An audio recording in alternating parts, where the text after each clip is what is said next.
Okay, so we're now live.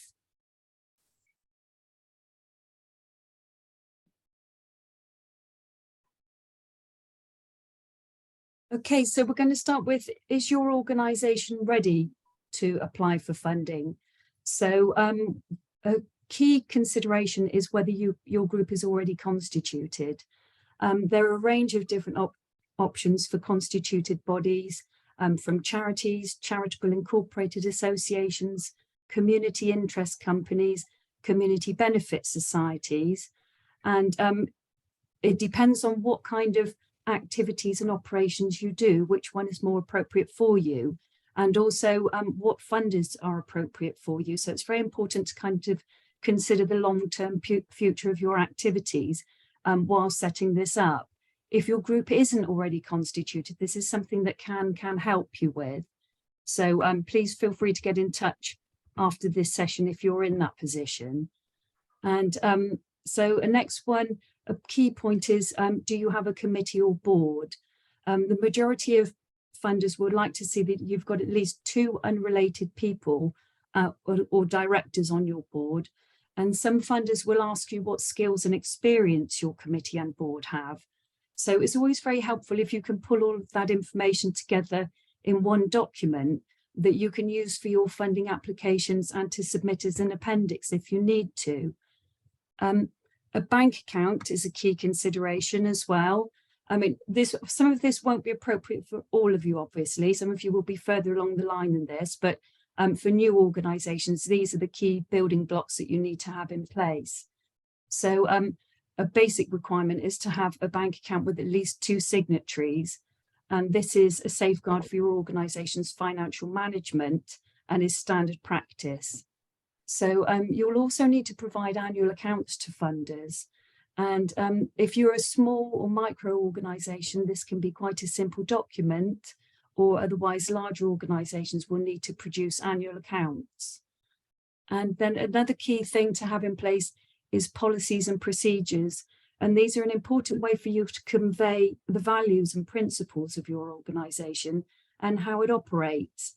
So funders would like to see policies in place, and some of these are legal requirements, things such as safeguarding, equality, diversity and inclusion, data protection, health and safety, and environment and sustainability is becoming more of a key point now as well.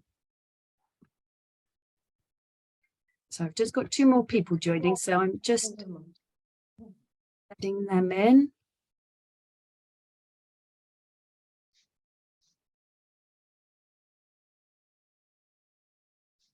I'll just pause a second while they join the room.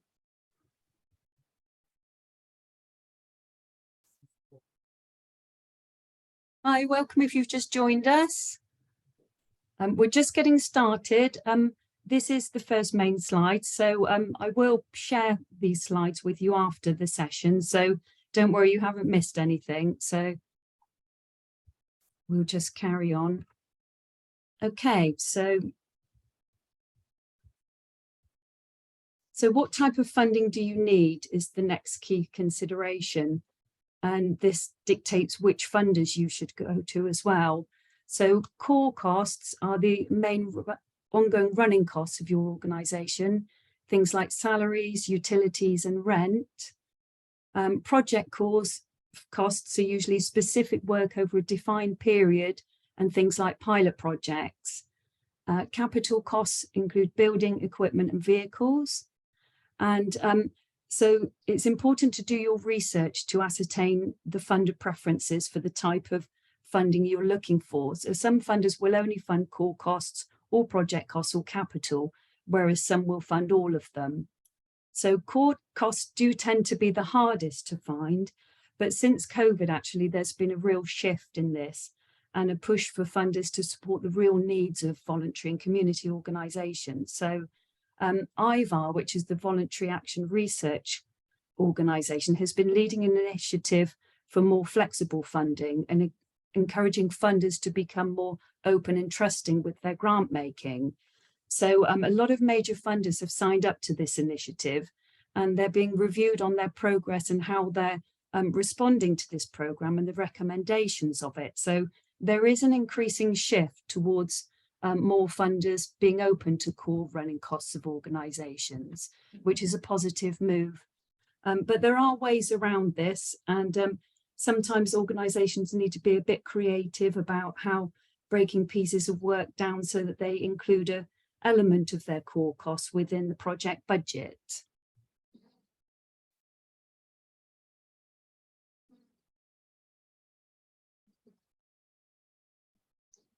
So moving on to sources of funding, it's very helpful to ensure the financial sustainability of your group or charitable organisation, to try and ensure that you're securing funding from a wide range of sources rather than just relying on one main source, such as grant funding. So having said that, grant funding does tend to remain the primary source of funding for charitable organisations, but it can be competitive in a changing landscape. So key sources of grant funding include central government and local authority. Government is the second largest income source for the charitable sector, behind public donations. So in 2020, 15.4 billion was distributed in government grants, but this has steadily declined in recent years. And the majority of that funding tends to go to larger organisations, and rather than smaller ones, and often in the form of contracts and for the social services sector. So there's limited options for smaller grants available for smaller groups these days. Just somebody else is just joining, I'm just letting them in. Welcome if you've just joined us. So moving on to charitable corporate trusts, there are over 8,000 charitable grant-making trusts in the country that give out 4.9 billion annually to organisations based in this country, which operate in this country and also operate overseas. So giving by the top 50 corporate foundations reached 230 million in 2019 and is steadily increased year on year. The vast majority of these organisations tend to be based nationally, which means then that when you're applying to them, you're going into national competition against other organisations around the country. There are a number of charitable trusts that are based in Dorset, and also you have small local charitable organisations as well, which obviously prioritise this area, things like Rotary, Masonic groups. And then there's a whole group of small local family charities, which the Dorset Community Foundation have good links with and hold a database on, which I'll go into a little bit more about later.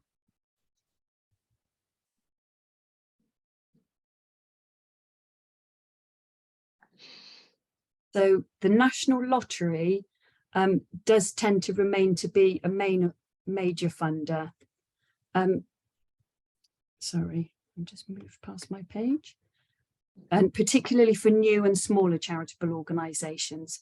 So since 1994, 46 billion has been distributed for good causes through the lottery and to 670,000 projects. And the lottery distributes funding through a number of sources, primarily the National Lottery Community Fund, Sport England, National Lottery Heritage Fund, Arts Council and the British Film Institute. So an important fund for small new organisations tends to be the Wards for All programme, which is distributed through the National Lottery Community Fund.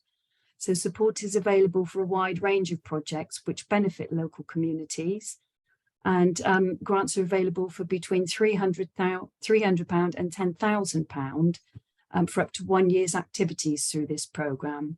And we're very lucky in the Dorset area, we've got a really helpful local lottery officer that can provide information to you about their funding. So other sources of income that it's helpful to secure include individual donations. So almost half of the voluntary sector income is from the public, with 62% of people giving a total of 11.3 billion, in 2020. So in 2021, individual giving exceeded government donations for the first time. And statistics show that people aged over 65 are more likely to support charitable activities. There's a growing body of young people that support charitable activities as well. And research shows that they tend to support activities involving physical or mental health care, younger people. And there is a definite shift in recent years towards people donating electronically through cards, online, and through websites. So it's always useful to bear that in mind when planning your fundraising activities. So individual donations can come through a range of routes, things like regular giving, major donors, community appeals, securing gifts in wills, legacies, and through online shopping is a very useful source as well. And going on from that, community fundraising, things like events, raffles, auctions, that kind of thing. And that's also a very helpful source of unrestricted income, which means that you can use it for any aspect of your organization's work. So that can help to provide key income to help with your core costs. Crowdfunding is an excellent way to galvanize support that you have for your organization. And it's a great way to bring together lots of small donations to create a significant amount of money. And it's also a very helpful way to build engagement with your supporters as well. And it's something that you can build on through your social media and help to raise awareness of your work. Match funding schemes are often available with crowdfunding as well, and they're often promoted through the main crowdfunding websites, and you can then match fund any funds that you raise through that route. Welcome to the last couple of people that have joined us. As I said earlier, I will be circulating the slides so you can catch up with anything you've missed. And if you've got any questions at the end, then I'm happy to answer them. So contracts can be a helpful source of funding for charitable organisations. It can be a complicated process because the majority of the commissioning organisations are really geared towards commercial arrangements. However, we're very lucky in Dorset, there's a major piece of work progressing to make contracts in the social services sector much more accessible to charitable organisations. And CAN is a key partner in that piece of work and working to achieve that shift. So Dorset's ahead of a lot of other areas in the country in this work. So keep a close eye on that. Trading, there is scope for charitable organisations to raise funds through trading, for example, through selling of goods and services. There are certain rules and regulations around this, and there's some information on our website about this. And also Steve Place, who works for CAN, is a specialist advisor on this area as well. So corporate support, companies can support charitable organisations in a range of ways, from cash donations and donated goods or equipment, to sponsorship, pro bono support, and employee volunteering. A great number of companies are creating social responsibility policies, and there's a growing recognition that by supporting charitable activities, that can help companies to engage with their customers, their staff, and their local communities, as well as helping their local communities. The amount of funding secured through commercial support does tend to be lower and than other charitable trusts or government grants, but it can be a helpful source of income.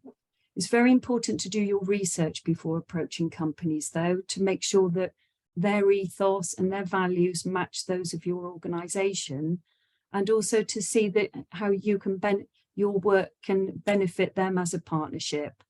Companies can also get tax relief on their charitable support, so it can be a beneficial partnership. Gift aid is an important thing to highlight here because charitable organisations can reclaim 25p in every £1 that's donated. So that can obviously boost your donations quite significantly.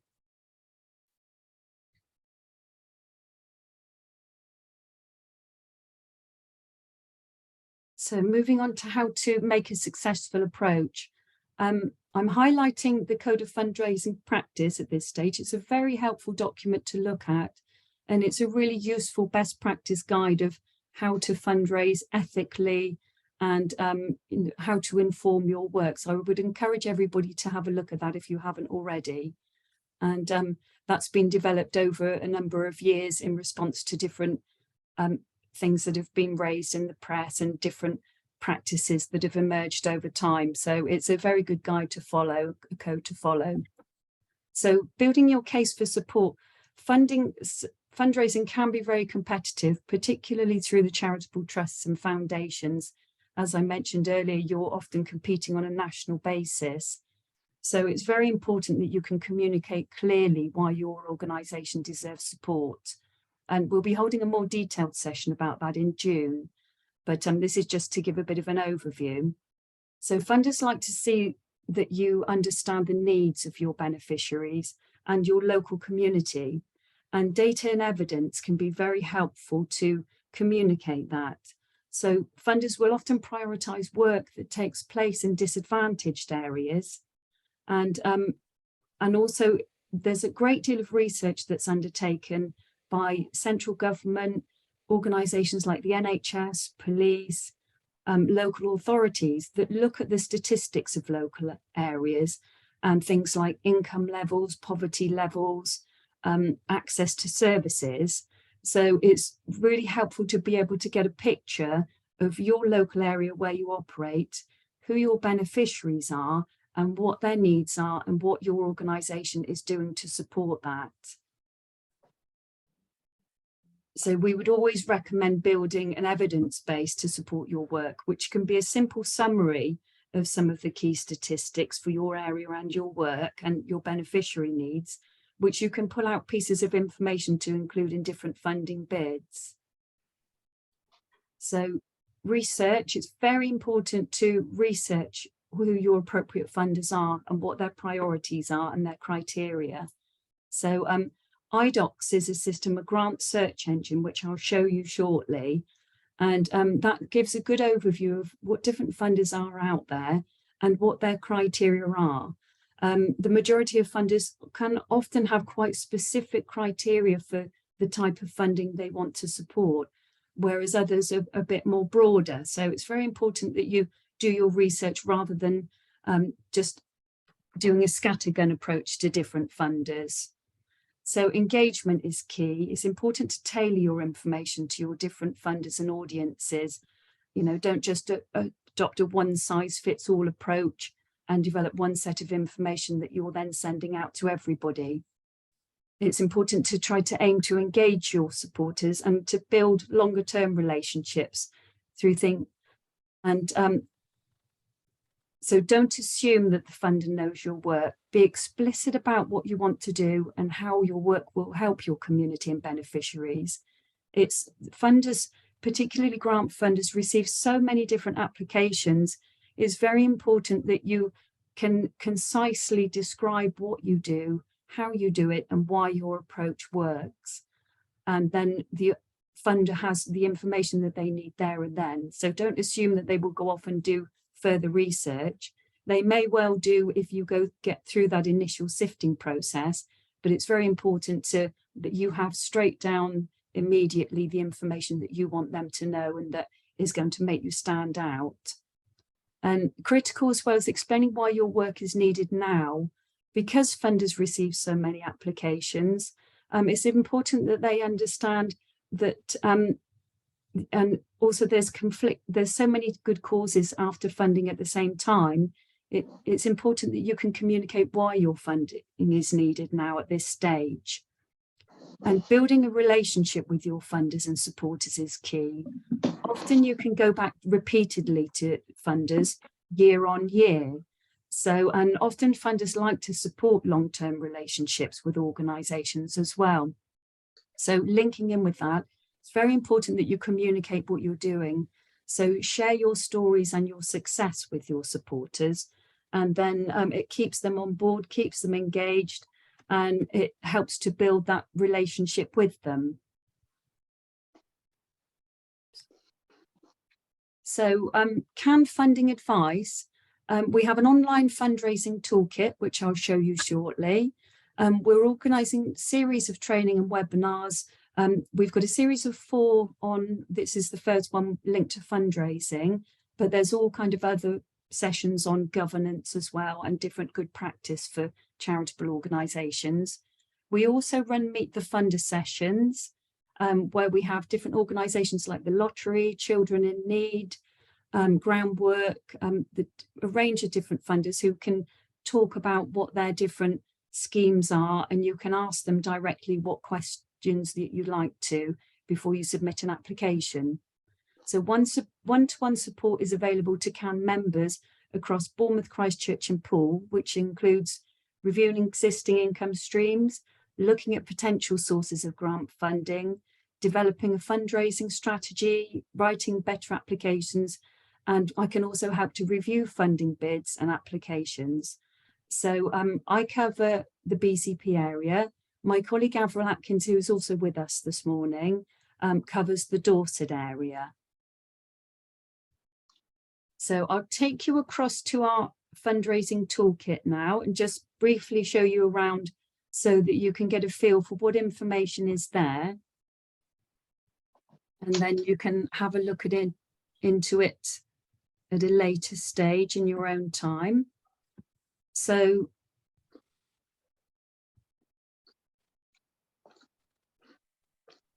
the main page here is, so we have all the different key sections. Can everybody see this okay? Anybody that's unmuted? So within the grant section, there's an overview here. And as I mentioned, there's a website, iDocs, which is open for community. So if your group has an income of under 1 million a year, then you can use this website, which is paid for by BCP Council and the Dorset Council area. So you just click onto the link here and that will take you to that website. That's the one for BCP, this one for Dorset Council area, and then the Active Dorset. There's sections on central government and local authority funding, national lottery and links to their key funding schemes. And sorry, yeah. I can see the images for grants, individual donations and community fundraising. Does it have anything else, or is that it and you're just telling us what's within it? Oh, sorry, is it not linking across? It might not. No. Yeah, oh right, okay, it's moving on in my screen. Sometimes when it's a website, it doesn't always. Yeah, sometimes it goes funny, doesn't it? Yeah. So if I just go through the main page then. I mean, I was just going to give you an overview at this stage anyway, and then please feel free to go ahead and look afterwards. This section of the website is only available to CAN members though, so you would need to join CAN, which is free, and then you can access all of this information. So we've got a lot of information on grants, a lot of information on individual donations, things like links to the online shopping, people that organise that, gifts in wills, legacies, regular giving. Then within the community fundraising section, there's best practice guidance on things like lotteries, auctions, raffles, organising things like challenge events. Crowdfunding section has links to some of the key crowdfunding websites and some key points for there. Contracts has some best practice guidance and links to where to go for more information. And then the same with trading.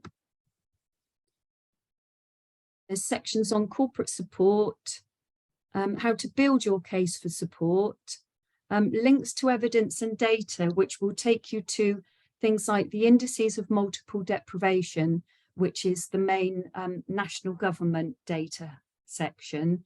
And then there's sections through BCP Council, Dorset Council, where they've broken down that information to the local areas. So you can pull out areas. So if you, for instance, work in Boscombe, you can pull out the key statistics for that area. And there's also links to things like the NHS data sets, where you can pull out things like the numbers of homeless people in a particular area and what their health needs are. So There's a lot of very useful data out there. There's a section on monitoring, evaluation and impact there as well, because the majority of funders will ask you to monitor your project and provide evaluation and impact data to them. So there's some guidance there on how to look at how you measure your impact and how you capture the benefits of the work you're doing. So please do have a good look through that section, and then there's a lot of information there. Right, I'm going to stop sharing my screen now and